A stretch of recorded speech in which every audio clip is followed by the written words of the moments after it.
वो जो स्ट्रेस होता है वो हमें अलग सा स्ट्रेस होता है। बट हाँ, मज़ा आया और मैं भी चाहूँगा कि ऐसे स्क्रिप्ट्स वापस हम लिख पाए, और अगर ये फिल्म काम करती है तो ऐसे और फिल्में हम लिखें, और परिणीति और सिताज जैसे एक्टर्स वापस मुझे मिले कि काम काम ना लगे और मजाक, और ऐसे लगे कि हम लोग खेल रहे हो, मज़ा कर रहे हैं और इन्जॉय कर रहे हैं और पार्टी चल रहा है सेट पे।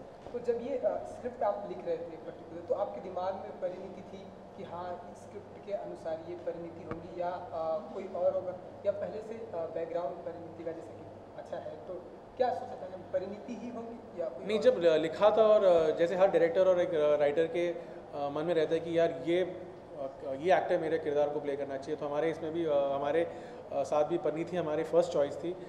हमें एक कार्टून की ज़रूरत थी जो लड़की एक हीरोइन का रोल प्ले करे, बिकॉज इसमें हीरोइन कम और कार्टून ज़्यादा है, बहुत क्लाउन जैसे एक्ट करती हैं, बहुत मज़ेदार एक्टिंग है उनकी, बहुत कॉमेडी है। तो ऐसा एक्टर चाहिए जो कॉमेडी अच्छी तरीके से कर सके, इमोशंस भी अच्छी तरह पुल कर सके। तो एक एक्टर की ज़रूरत है हमें, बहुत अच्छे एक्टर की, ऐसे नहीं कि हीरोइन चाहिए जो सुंदर दिखती हैं, ग्लैमरस दिखती हैं। इसमें मतलब ऐसा कोई ग्लैमरस था ही नहीं, मतलब बहुत एक्टिंग ओरिएंटेड रोल था ये।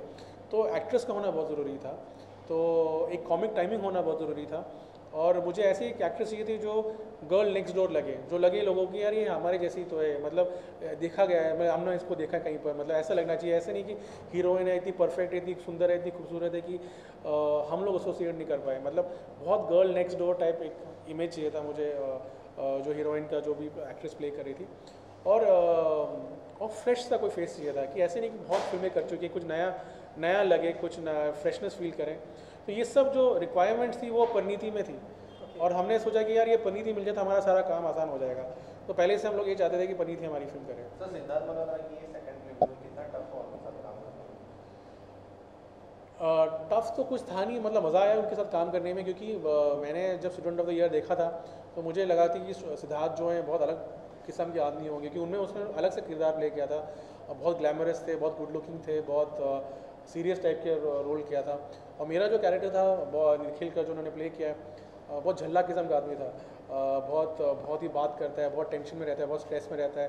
तो मैं पहले सोचता था कि यार ये करेगा कैसा, और जब मैं उनसे मिला और उनसे जब बातचीत हुई हमारी, तो मुझे लगा यार ये तो एकदम सही आदमी है, अलग किस्म का आदमी है, बहुत फ़नी आदमी है, बहुत अच्छी कॉमिक टाइमिंग है उनकी, एंड उनमें भी अंदर से एक डिज़ायर था कि कुछ अलग सा करें, जो स्टूडेंट ऑफ द ईयर से कुछ अलग सा नया करें, कुछ एक्टिंग ओरिएंटेड करें, कुछ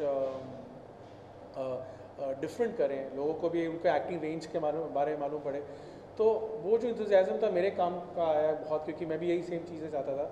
तो जब उन्होंने हाँ करा मेरे फिल्म को करने के लिए, एग्री किया उन्होंने, और उनके पास भी काफ़ी ऑप्शंस थे स्क्रिप्ट्स के, पर उन्होंने ये स्क्रिप्ट जब सेलेक्ट किया तो मैं बहुत खुश हुआ और कॉन्फिडेंट फील किया कि इन्होंने ट्रस्ट किया मेरे को अपनी सेकंड फिल्म के लिए, क्योंकि एक्टर के लिए जो सेकंड फिल्म सबसे इंपॉर्टेंट चीज़ होती है, और उनका जो रिस्क है वो बहुत हाई रहता है, कि फर्स्ट फिल्म तो चल गया, सेकंड फिल्म में बहुत एक्सपेक्टेशंस रहती हैं ऑडियंस से, और उनका इस फिल्म के साथ जो रिस्क लिया उन्होंने, कि जो अपने पूरे इमेज को उन्होंने डिस्ट्रॉय किया, जो इमेज खड़ा हुआ उनके स्टूडेंट ऑफ द ईयर को, उसको उन्होंने पूरा डिस्ट्रॉय किया, तोड़ा, और एक नया किरदार प्ले किया। वो एक्टर के लिए बहुत उनके लिए बहुत रिस्क है, उनको गट्स चाहिए ऐसे एक डिसीजन लेने के लिए, और उन्होंने वो किया इस फिल्म के लिए। तो I am very happy and thankful to him कि उन्होंने ये सब किया इस फिल्म के लिए। करण जौहर में स्पेशल अपीयरेंस कर रहे हैं। हाँ, उन्होंने एक छोटा सा रोल किया है। मैंने करण को डायरेक्ट किया था पहले नेस्कैफे कमर्शियल्स के लिए, और उनका कॉमिक टाइमिंग बहुत सही था। एक ऐसा कैरेक्टर निकला जो मुझे करण टाइप का कोई कैरेक्टर चाहिए था उसमें, तो फिर हमने बोला करण को भी क्यों नहीं बुला लेते, प्रोड्यूसर हैं, जान पहचान है, तो यूज़ करना चाहिए। तो उन्होंने बहुत छोटा सा बहुत प्यारा सा एक रोल किया फिल्म में। सर आप एक एड एजेंसी से बिलोंग करते हो, तो कितना डिफिकल्ट हो आपके फिल्म प्लानिंग? नहीं, फिल्म और एड्स में तो फ़र्क तो है, मतलब वो तो जो ऑब्वियस फ़र्क है कि जो एड्स होती हैं 30 सेकेंड्स की होती हैं, फिल्म 2-2.5 घंटे की होती है। तो प्रोडक्ट पे हम लोग कॉन्सेंट्रेट करते हैं जब एड्स बनाते हैं, जो कुछ बेचना होता है तो उसके हमारा कॉन्सेंट्रेशन रहता है। फिल्म में स्टोरी, कैरेक्टर्स, ग्राफ, ये सब चीज़ों में ज़्यादा ध्यान देना पड़ता है। वो तो वो ऑब्वियस चीज़ें जो सबको दिखाई देती हैं।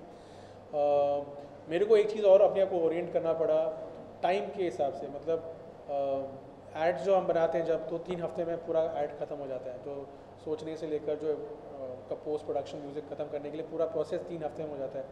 फिल्म जो है साल, 2 साल, 3 साल लगते हैं, तो बहुत ज़्यादा पेशेंस चाहिए होता है, बहुत ज़्यादा स्टैमिना चाहिए होता है उसके लिए। तो वो मुझे अपने आप को रीओरिएंट करना है कि ये जो मामला है जल्दी ख़त्म नहीं होएगा, ये थोड़ा टाइम लेने वाला है, तो उससे हिसाब से मुझे पेशेंट होना पड़ा। उसके अलावा जब मैं सेट पे आया तो मुझे कुछ फ़र्क लगा नहीं, क्योंकि मैं काफ़ी सालों से ऐड डायरेक्ट कर रहा था, 15 साल से मैं डायरेक्ट कर रहा था एड्स। तो और जो क्रू था काफ़ी कुछ, वो मेरे पुराने एड्स वाले ऐड जिन्होंने मेरे साथ पहले काम किया था वही क्रू मेरे साथ था। तो कुछ अलग महसूस नहीं हुआ, क्योंकि जो कैमरामैन थे, जो एक्टर्स के पहले दोस्ती हो चुकी थी वर्कशॉप्स के दौरान। तो एक दो शॉट, जो पहला 2 शॉट पहले दिन थोड़ा सा हम लोग को थोड़े से हम लोग